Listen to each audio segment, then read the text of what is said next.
En 1966, la selección brasileña de fútbol, vigente campeona durante 2 años consecutivos, llegó a Inglaterra con el orgullo de un rey. La selección trajo consigo una generación de jugadores considerada una mezcla de las leyendas inmortales de 1958 y 1962 y los talentos emergentes de la generación más joven. El mundo esperaba una samba apasionada, un triplete milagroso de campeonatos. Pero el fútbol siempre depara los escenarios más crueles. En Goodison Park, ese sueño se hizo añicos. El extravagante estilo de juego de los sudamericanos se vio sofocado por las tácticas calculadas y brutales de sus oponentes europeos. Brasil fue eliminado en la fase de grupos, dejando atrás la imagen del rey del fútbol, Pelé, abandonando la cancha cojeando entre lágrimas. Han pasado casi 60 años desde aquel inolvidable verano inglés. El tiempo ha cubierto de polvo las películas en blanco y negro, y también ha trazado caminos inesperados en la vida de aquellos jóvenes. Algunos han surgido del fracaso para convertirse en leyendas vivientes, otros han elegido el noble camino de la búsqueda intelectual, y algunos genios han quedado abandonados para siempre. Ahora, detengámonos a escuchar la historia del destino de los bailarines de samba de la selección brasileña de 1966.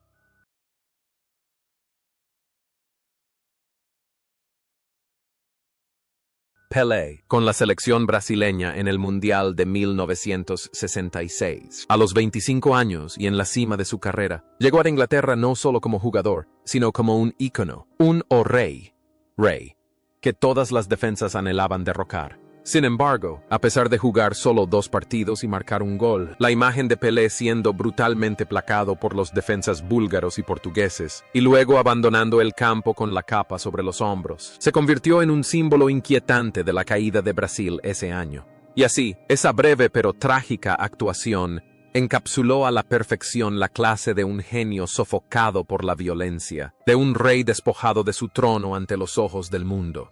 Tras la pesadilla de 1966, Pelé juró no volver a jugar un mundial, pero el destino tenía otros planes para él. Regresó en 1970, brillando como el sol, para traer a casa el trofeo Jules Rimet para Brasil, consolidando su estatus como el mejor jugador de todos los tiempos. Tras dejar el Santos, fichó por el Cosmos de Nueva York, sembrando la pasión por el fútbol en Estados Unidos. La vida de Pelé tras su retiro fue la incansable travesía de un embajador global. Fue ministro de Deportes, viajó por el mundo para inspirar y se convirtió en la imagen de marca más valiosa del planeta. Vivió en una gloria deslumbrante, respetado por jefes de Estado, una vida con la que cualquiera soñaría. Pelé siempre aparecía con una sonrisa radiante, dientes blancos y brillantes, y buenos deseos para la posteridad, un símbolo viviente de éxito y felicidad. Su grandeza en la cancha parecía reflejar a la perfección su vida. En la cancha, Pelé era imbatible, y fuera de ella, un verdadero rey, siempre con un porte digno, poderoso y compasivo. Era un puente entre el fútbol y la paz, entre el deporte y la cultura. Sin embargo, incluso el camino de un rey debe llegar a su fin. El 29 de diciembre de 2022, millones de aficionados se sintieron destrozados al enterarse de la muerte de Pelé a los 82 años, tras una larga batalla contra el cáncer de colon. Su fallecimiento marcó el fin de una era, pero el legado que dejó, más de 1000 goles y una sonrisa inmortal, será para siempre un faro que iluminará el amor de la humanidad por el fútbol.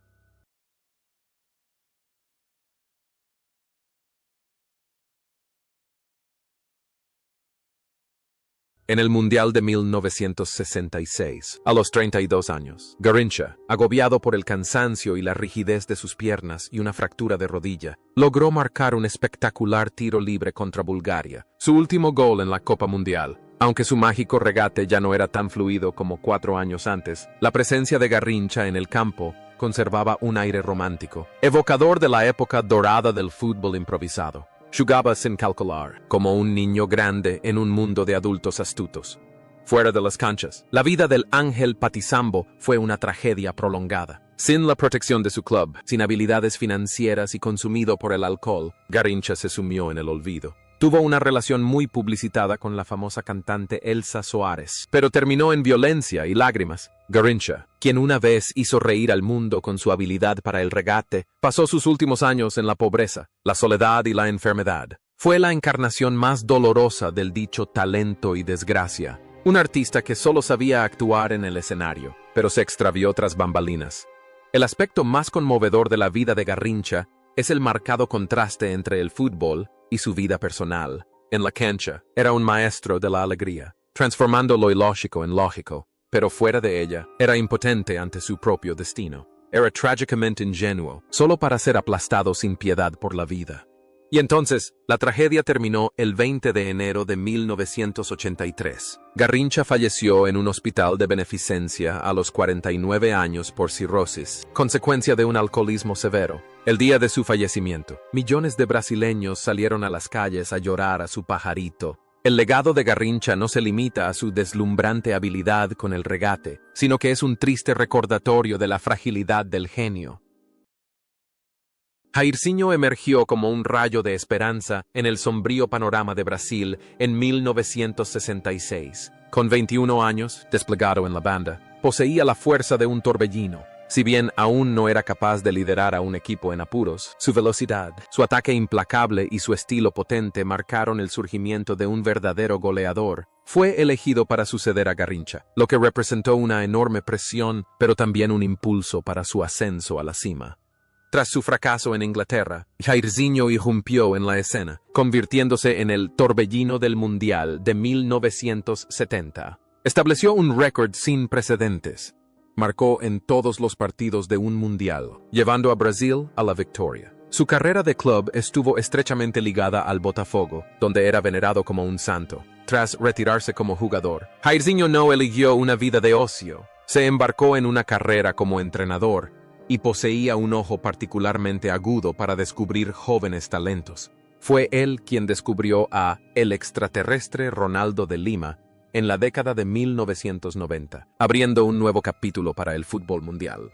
A diferencia de la agresividad de Garrincha o el carisma de Pelé, Jairzinho, en la vida real es un hombre práctico, perspicaz y apasionado, dedicado a entrenar. Su fuerza y decisión en la cancha se han traducido en una dedicación inquebrantable a la formación de jóvenes talentos. Vive una vida profundamente ligada al espíritu del fútbol, tranquilo pero increíblemente efectivo. Hoy, a sus 79 años, Jairzinho sigue disfrutando de una vida plena en Río de Janeiro. Aparece regularmente en los medios para comentar sobre fútbol y compartir sus gloriosos recuerdos. El torbellino de antaño es ahora un anciano respetado, pero la llama de la pasión que lo envuelve nunca se ha apagado. Es un testigo vivo, un vínculo entre el glorioso pasado y el presente del fútbol brasileño. Tostão llegó al Mundial de 1966 con 19 años, siendo el más joven del equipo. Encarnaba la inteligencia en el campo, ganándose el apodo de El Pelé Blanco. Aunque Brasil perdió, el gol de Tostão contra Hungría demostró su talento innato. Jugaba al fútbol con inteligencia, con una magnífica capacidad de observación y juego que compensaba su baja estatura. Tostão era una nota sutil y refinada en medio de la vibrante sinfonía de la samba. Sin embargo, la carrera de Tostão fue una serie de duras pruebas del destino. Sufrió un desprendimiento de retina tras ser golpeado en el ojo por un balón de fútbol, una lesión que amenazó con privarlo de la vista permanentemente. Pero con una fuerza de voluntad extraordinaria, Tostão se sometió a una cirugía y regresó para ayudar a Brasil a ganar el Mundial de 1970. Lamentablemente, el miedo a la ceguera permanente lo obligó a retirarse a la temprana edad de 26 años, en la plenitud de su carrera futbolística. Pero cuando una puerta se cerró, Tostão abrió otra igualmente brillante. Aprobó el examen de ingreso a la Facultad de Medicina, se convirtió en médico y, más tarde, en periodista y uno de los comentaristas de fútbol más perspicaces de Brasil. La sabiduría de Tostão en la cancha encajaba a la perfección con su intelecto fuera de ella. Era un jugador excepcional, respetado no solo por sus habilidades, sino también por su brillante mente. Escribía sobre fútbol no con el lenguaje de un exjugador, sino con la mentalidad de un médico y un filósofo. Profundo, analítico y profundamente humano. Hoy, a sus 77 años, Tostão es uno de los comentaristas más respetados de Brasil. Vive una vida tranquila, alejado del brillo y el glamour del mundo del fútbol. Es la prueba viviente de que el fútbol no lo es todo y que un jugador puede alcanzar nuevas cotas intelectuales tras abandonar la cancha.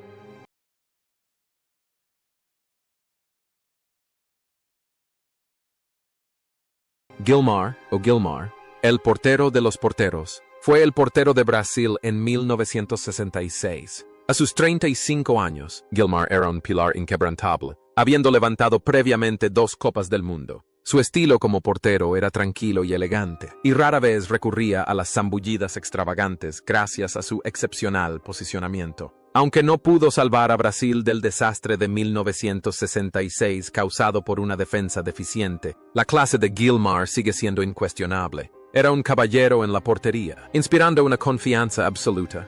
Tras retirarse del fútbol, Gilmar continuó cosechando éxitos en los negocios, algo inusual entre los jugadores de la época. Dirigía un importante concesionario de automóviles y vivía una vida cómoda y tranquila con su familia en São Paulo. Era conocido por su tranquilidad, su educación y su imagen respetable. Gilmar evitaba los escándalos y mantenía una vida privada, pero siempre se ganó el máximo respeto de sus colegas y aficionados. La calma, Casey Gelida, de Gilmar en el campo refleja su serenidad en la vida real. Representa a una generación de jugadores con visión de futuro que saben aprovechar su fama para forjar una carrera sostenible. Es un ejemplo brillante de profesionalismo y responsabilidad. Sin embargo, en sus últimos años, el veterano portero enfrentó una grave enfermedad. Apenas unos días después de sufrir un derrame cerebral y un infarto, el 25 de agosto de 2013, Gilmar falleció a los 83 años. Murió justo un año antes del regreso del Mundial a Brasil, dejando tras de sí un dolor inconmensurable. Se le recuerda no solo por sus guantes de oro de una época, sino también como un caballero bondadoso hasta su último aliento.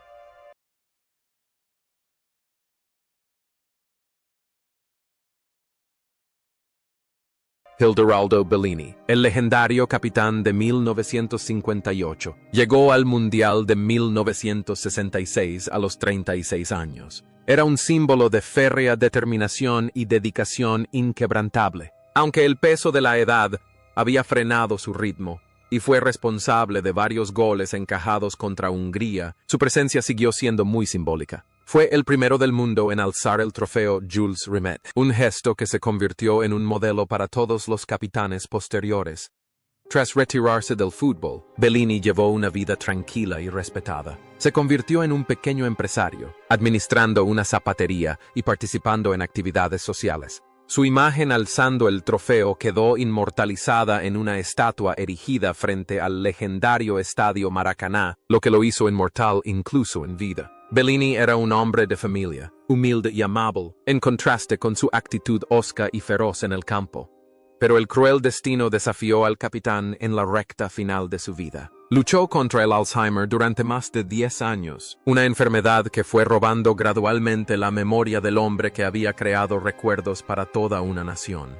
Fue una batalla silenciosa y dolorosa, donde el héroe de antaño olvidó gradualmente su propia gloria. El 22 de marzo de 2014, Hilderaldo Bellini falleció a los 83 años. Su muerte sumió a todo Brasil en el luto. El gran capitán ha regresado a su patria, pero su estatua frente al Estadio Maracaná aún se yergue, alta y orgullosa. Un recordatorio para las generaciones venideras de un hombre que cargó con el peso del fútbol brasileño.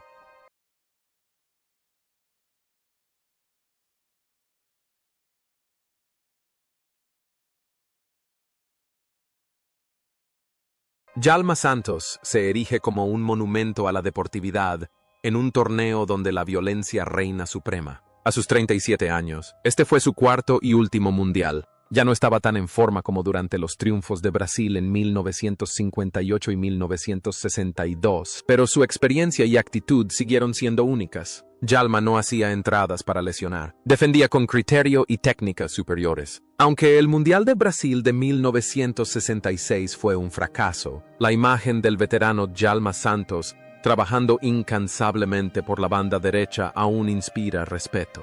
Encarnó una era de fútbol romántico que gradualmente fue reemplazada por un pragmatismo despiadado. Tras retirarse de la selección nacional, Djalma Santos continuó jugando con regularidad hasta los 41 años con el Atlético Paranaense, un récord para la época. Lo más extraordinario de su carrera no fueron los trofeos, sino las estadísticas. Más de 1000 partidos profesionales sin una sola tarjeta roja. Tras colgar las botas, optó por una vida tranquila en la ciudad de Uberaba, donde abrió una escuela de fútbol y convivió en armonía con sus vecinos. Rechazó ofertas glamurosas para disfrutar de los placeres sencillos, enseñando a los niños a jugar al fútbol con alegría, no con odio. El estilo de juego limpio de Djalma Santos reflejaba curiosamente su vida. Vivió una vida libre de escándalos y defectos, llena de integridad y lealtad. Era un caballero tanto dentro como fuera del campo, siempre con una sonrisa amable y un espíritu sereno. Sin embargo, el ciclo de nacimiento, envejecimiento, enfermedad y muerte no perdona a nadie. El 23 de julio de 2013, Djalma Santos falleció a los 84 años debido a una neumonía grave. Su fallecimiento fue un momento triste. El mundo del fútbol perdió a uno de los mejores laterales derechos de la historia. Un hombre que demostró que se puede ganar sin recurrir a tácticas sucias y que uno puede convertirse en leyenda simplemente con la bondad.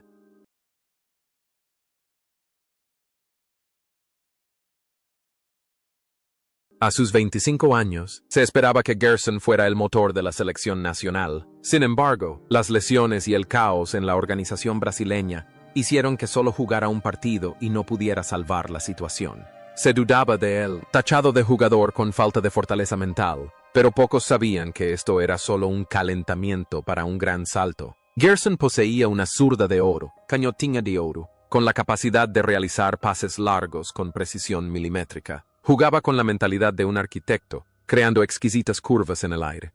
4 años después de su fracaso en Inglaterra, Gerson regresó y se convirtió en la mente brillante detrás de la selección brasileña de 1970, creando uno de los estilos de fútbol más bellos de la historia. Tras retirarse, Gerson decidió no ser entrenador, sino un reconocido comentarista de radio y televisión. Llevó su agudo ingenio, franqueza, a veces su crudeza de la cancha a la radio. No temía criticar los vicios del fútbol moderno, convirtiéndose en la voz de la conciencia de la afición. Su vida también se vio envuelta en la polémica en torno a la Ley de Gerson, una frase de un anuncio de cigarrillos que se malinterpretó como la promoción de un estilo de vida despiadado, un asunto que lo atormentó durante muchos años.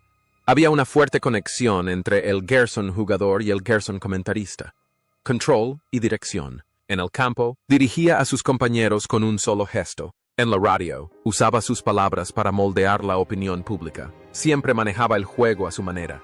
Hoy, a sus 84 años, Gerson aún vive en Río de Janeiro. Aunque su salud ha empeorado considerablemente, el espíritu de la izquierda de oro permanece. De vez en cuando aparece en YouTube para hablar de fútbol con una pasión desbordante. Es la prueba de que una derrota, en 1966, no define quién eres, sino cómo te recuperas después.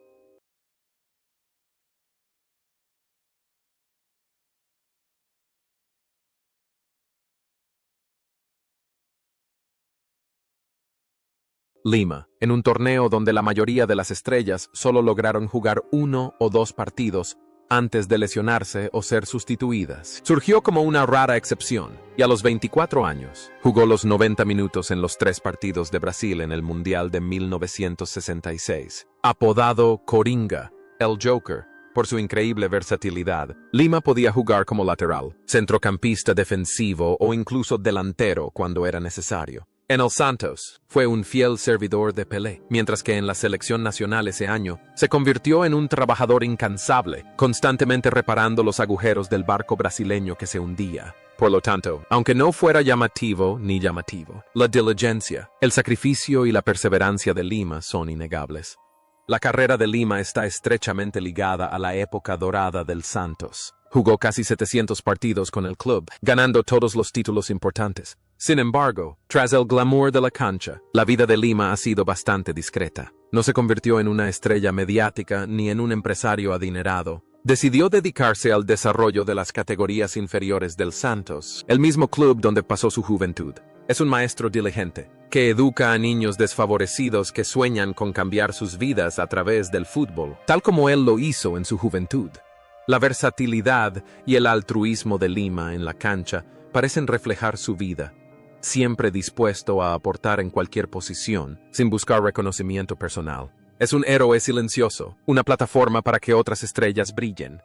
Hoy, a sus 83 años, Lima vive sus últimos años con una salud que se deteriora. Le han diagnosticado Alzheimer, una enfermedad que está borrando poco a poco sus recuerdos de los días gloriosos junto a Pelé. Aunque sus recuerdos se desvanezcan, en la ilustre historia del Santos y del fútbol brasileño, el nombre de Lima siempre quedará grabado como símbolo de lealtad y dedicación inquebrantables.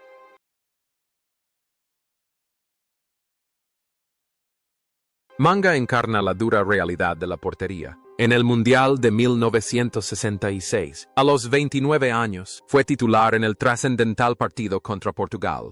Fue un recuerdo doloroso, ya que tuvo que sacar el balón de la portería 3 veces y Brasil fue eliminado. Pero Manga no solo es recordado por esa derrota. Es famoso por sus manos deformadas, con los dedos doblados y rotos tras innumerables paradas de potentes disparos sin los guantes especializados de la época. Atrapó el balón con instinto, con temeridad e incluso con sangre. La carrera de Manga duró muchísimo tiempo, hasta los 45 años. Se convirtió en una leyenda no solo en Brasil, con Botafogo e Internacional, sino también en Uruguay, con Nacional. Tras retirarse, Manga enfrentó muchas dificultades económicas y de salud.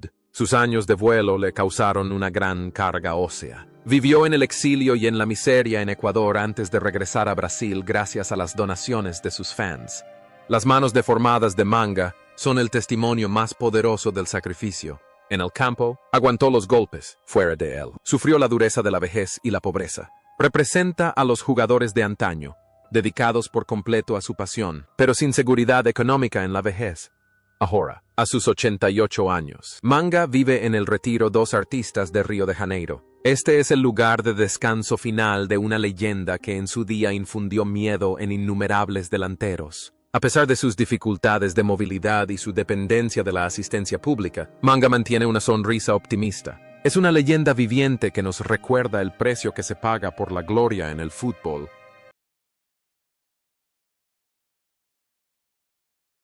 Brito llegó al Mundial de 1966 con 26 años como uno de los centrales más duros. Solo jugó un partido, pero su estilo de juego valiente e intrépido y su excelente condición física causaron una profunda impresión. Brito no era un central extravagante como Bellini, era un auténtico gladiador. Estaba dispuesto a todo, incluso a recurrir a trucos sucios para proteger su portería. Lo llamaban La Roca por su carácter inquebrantable y tenaz. Tras la derrota de 1966, Brito se convirtió en una pieza insustituible del equipo campeón de 1970. Era quien hacía el trabajo sucio entre bastidores, permitiendo que artistas como Pelé y Tostão crearan las obras maestras mencionadas. Brito pasó por muchos clubes importantes de Brasil, como Vasco da Gama, Flamengo, Corinthians. Donde quiera que iba, era un líder. Tras retirarse, llevó una vida bastante reservada, evitando a los medios de comunicación. Era conocido por su personalidad fuerte y directa, a veces irascible, pero muy honorable. La intensidad de Brito en la cancha refleja su personalidad fuera de ella. Un hombre de acción, sin florituras ni adornos, protege su vida privada con la misma fiereza con la que protege a los delanteros rivales.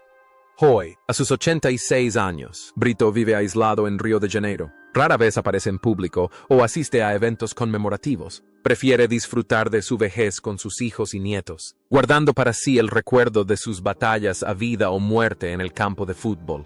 Para él, el pasado es para atesorar, pero la paz del presente es lo que más valora.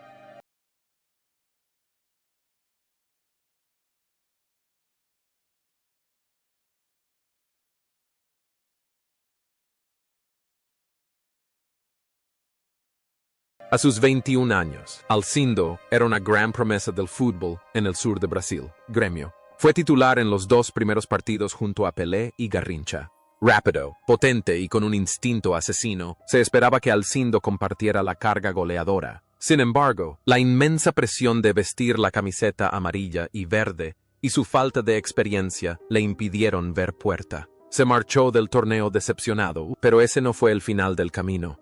Al regresar de Inglaterra, Alcindo se convirtió en la mayor leyenda de la historia del Grêmio, apodado Bugre. Marcó cientos de goles y se convirtió en un ídolo para generaciones de aficionados de Porto Alegre. Posteriormente, se mudó a México para jugar en el Club América, donde también cosechó un gran éxito. En la vida real, Alcindo es un hombre amable, familiar y profundamente conectado con su tierra natal. Tras su jubilación, ha dedicado gran parte de su tiempo a trabajar para el gremio, apoyar a jóvenes talentos y participar en actividades comunitarias. Hay un contraste interesante. En la cancha, Alcindo era una implacable máquina de hacer goles, pero fuera de ella, era un hombre afectuoso y siempre centrado en la comunidad. Transformó la tristeza de 1966 en motivación para construir un legado enorme a nivel de clubes. Sin embargo, el viaje de esta leyenda llegó a su fin, el 27 de agosto de 2016. Alcindo falleció a los 71 años debido a complicaciones de la diabetes. Murió en el lugar donde más lo querían, Porto Alegre. El día de su funeral, millares de aficionados del gremio acudieron a despedirlo, llorando al hijo más destacado del equipo. El legado de Alcindo no reside en el Mundial, sino en los corazones de los trabajadores del sur de Brasil, donde siempre será un rey.